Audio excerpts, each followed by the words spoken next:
So, welcome back to Women for Wealth. Today we want to discuss the basics of investing, and I promise no jargon overload. If investing feels intimidating for you or you're waiting on the right time, this is your right time. This is your green light. Let's take control of your financial future. Ladies, let's face it.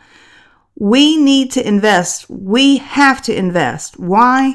Women live longer, earn less on average, and often take career breaks, making it essential that you make money with the money you work for. Investing helps beat inflation and grows wealth over time. Saving is good, but investing is better. So what is investing? Simply put, investing is putting your money into something with the goal of making it grow. So compound interest is like magic over time. You want to take as much benefit of compound interest as you can. Compound interest can make you poor if you've got high interest credit card, or compound interest can make you rich and wealthy if you invest in assets that provide compound interest. So some basic assets. So stocks. So you can actually have partial ownership in a company. Bonds. That's when you lend your money to a company or a government for some interest, and usually that's low risk. Mutual funds and EFTs, bundles of investments that reduce your risk. Real estate and other investments. I've talked on this channel before. I am not a fan of rental properties. I've done it. It was way too stressful.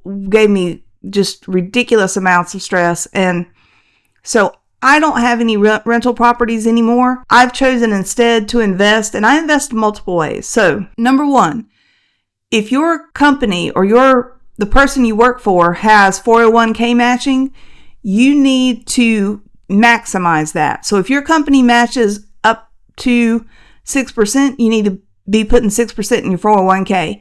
If they match 3%, put 3% in your 401k. If they match 10%, put 10% in your 401k. Whatever your company matches, you want to maximize that. That's basically like free money. If you don't understand 401ks or Roth IRAs or any of that, there are a lot of channels that will break it down and talk to you about that. I am a diversify philosophy type person.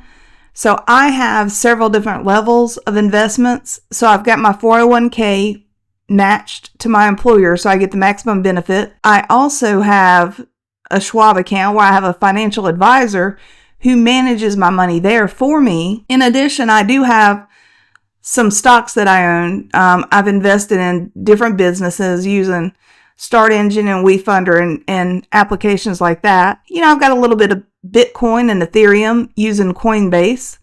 And y'all, these are things that I'm throwing out that I'm not necessarily recommending any of them. I have no affiliations. I'm just telling you what I'm currently doing. So what's a myth that might be holding you back? You might think you need a lot of money to start investing.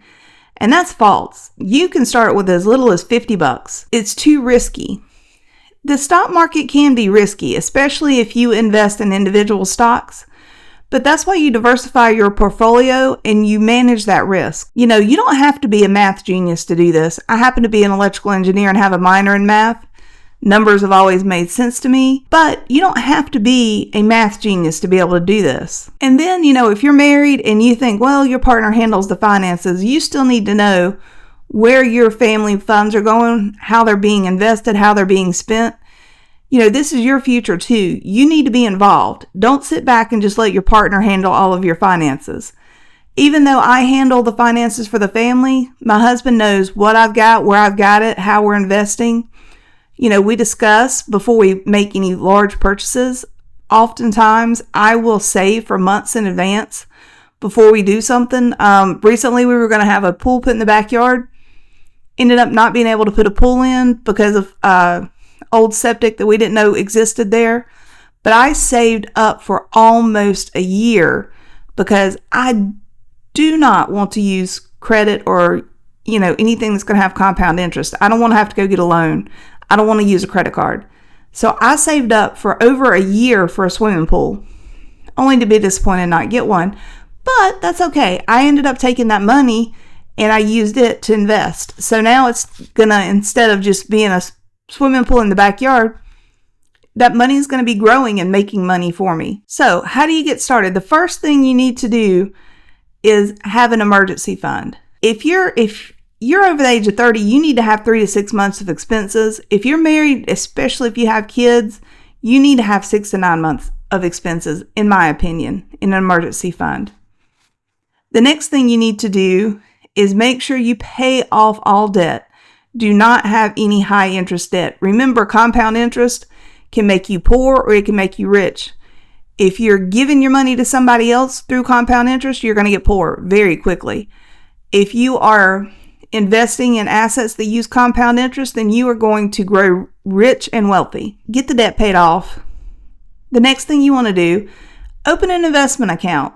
I mentioned if your company has a 401k matching program, that to me is step number 1. Then once you can max that out, you can look at IRAs, Roth IRAs, or brokerage accounts.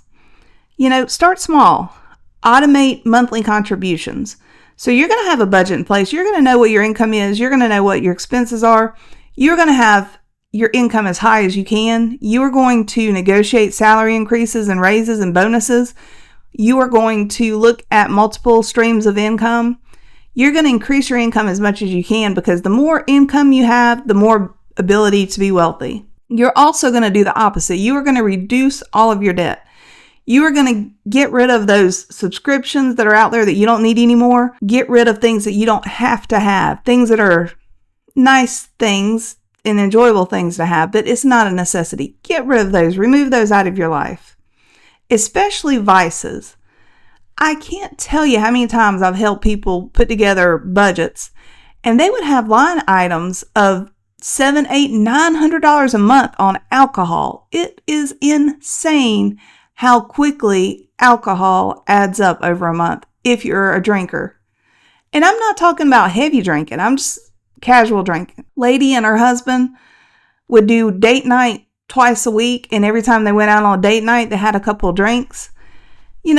It adds up over time, and then, on the weekends, she'd be tired, and kids would be stressful, and, housework has to be done, clothes have to be washed, yada, yada, yada.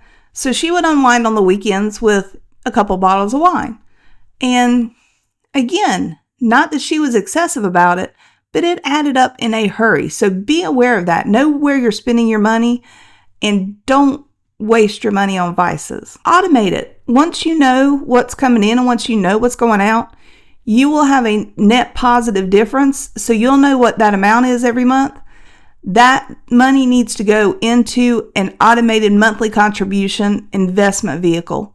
So you need to have, like, every paycheck, I have money going into my Schwab account. It's automated. I don't think about it. It happens. It's a small amount, but it's consistent. And consistent investing grows over time. And you do it without even realizing the sacrifice, which is the best part about it for me. Another thing is what you're doing here. Learn and grow. Books, podcasts, YouTube channels. There's a lot of different people like me out there with a lot of different opinions. Some of them are certified CPAs. Some of them are wealth advisors. I'm none of that. I'm an electrical engineer. I'm just a mom and a wife, and I had to learn how to do this. And so I'm sharing with you what I've learned, and I hope it benefits you. But please go to multiple sources. And there are places just for women. So Elevest, Her Money, those are focused on women communities. Those are 2 good places to check out. There's some beginner-friendly apps and tools out there. Dave Ramsey has I think it's called Smart Money. And it's an app to help you with your budget if you need help with that. You're not alone. There are women all over the world that are learning and growing together. So join the community. Let me know in the comments, is this helpful? Are you starting to grow? Are you midway in your journey? Where are you at with your wealth journey? Again, thank you so much for coming here and learning. If there's anything I can do to help or assist, please let me know.